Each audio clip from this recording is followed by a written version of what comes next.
হাজোৰ বৰহাৰদিয়া সাৰ্বজনীন শ্ৰী শ্ৰী মা মনসা পূজাত ভক্তৰ সমাগমত চৌপাশ মুখৰিত। মাংগলিক ৰীতি নীতিৰ লগতে ভিন্ন কাৰ্যসূচীৰে আৰম্ভ হোৱা হাজোৰ বৰহাৰদিয়া সাৰ্বজনীন শ্ৰী শ্ৰী মা মনসা পূজাৰ আজি দ্বিতীয়টো দিন আৰু বৰহাৰদিয়া সাৰ্বজনীন শ্ৰী শ্ৰী মা মনসা পূজা পৰিচালনা সমিতিৰ উদ্যোগত বিগত বৰ্ষৰ দৰে এইবেলি 5 দিনীয়াকৈ অনুষ্ঠিত হোৱা শ্ৰী শ্ৰী মা মনসা পূজাৰ পঞ্চম বাৰ্ষিক পূজা। দ্বিতীয় দিনৰ কাৰ্যসূচীত পোৱা বন্তি প্ৰজ্বলন, ধৰ্মীয় পতাকা উত্তোলনৰ পিছতেই ঘট লৈ নগৰ ভৱন উলিওৱা হয় আৰু ঘট লৈ ঢুলীয়া ওজাপালিৰে উলিওৱা নগৰ ভৱন সমগ্ৰ অঞ্চলত এক আধ্যাত্মিক পৰিৱেশত জীপাল হৈ পৰে। আমাৰ এই বৰহাৰদিয়া মা মনসা পূজাখন 2022 চনত আৰম্ভ হৈছে। 2022 চনৰ পৰা আৰম্ভ হৈ আজি 26 চনত আমি তাৰমানে সজাই দিছোঁ আৰু আমাৰ এই মনসা পূজাখন তাৰমানে বৰ সুন্দৰকৈ চলি আছে। ইয়াতে তাৰমানে আমাৰ হাই হুৰুমীয়া একো নাই আৰু ভক্তৰ প্ৰাণ ৰাইজ আমাৰ তাৰমানে যথেষ্ট ইয়াতে তাৰমানে আহে আৰু সেই ভক্ত প্ৰাণ ৰাইজৰ পৰা আমি তাৰমানে বহুত সঁহাৰি পাইছোঁ। তেওঁলোকে বহুত আমাক তাৰমানে সহযোগ কৰিছে। এইখিনি পূজা প্ৰতি কিমান ভক্ত আগমন হয়? ভক্ত আমাৰ প্ৰায় তাৰমানে 1,500 পৰ্যন্ত ভক্ত আগমন হয়।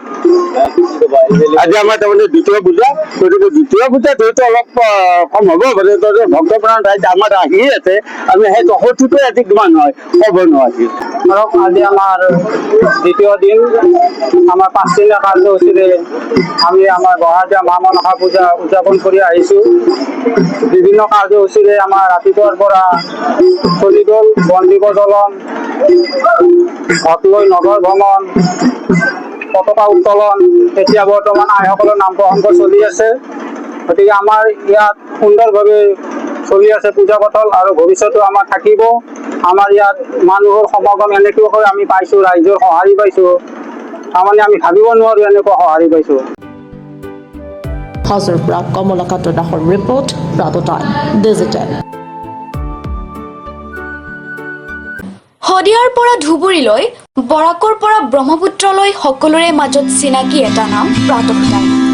থলুৱা ভাষা, কৃষ্টি আৰু সত্য বাতৰিৰ আধাৰত প্ৰতিষ্ঠিত খবৰ প্ৰাতঃ টাইমৰ প্ৰতিটো বা বাতৰি পুংখানুপুংখভাৱে চাবলৈ Facebook, YouTube, website, Twitter, Instagram আৰু ব্লগাৰ পেজত লাইক আৰু ফ'ল' কৰক। ধন্যবাদ। অসমৰ সংবাদ জগতখনৰ বাবে এক সুখবৰ। আপোচবিহীন ৰাইজৰ কণ্ঠ সাপ্তাহিক কবচ নৰূপ নসাজেৰে পুনৰ এবাৰ অসমৰ ৰাইজৰ মাজলৈ। স্বত্বাধিকাৰী প্ৰণীতা কলিতাৰ দ্বাৰা প্ৰকাশিত আৰু আপোচবিহীন অসমৰ বিভিন্ন প্ৰান্তৰ একাংশ নপুৰণি অভিজ্ঞতাপুষ্ট সাংবাদিকৰ দ্বাৰা প্ৰচাৰিত তথা eco printing press, Guwahati Katabari গড়চুকত মুদ্ৰিত সাপ্তাহিক কবচ এতিয়া অসমৰ বিভিন্ন প্ৰান্তত উপলব্ধ।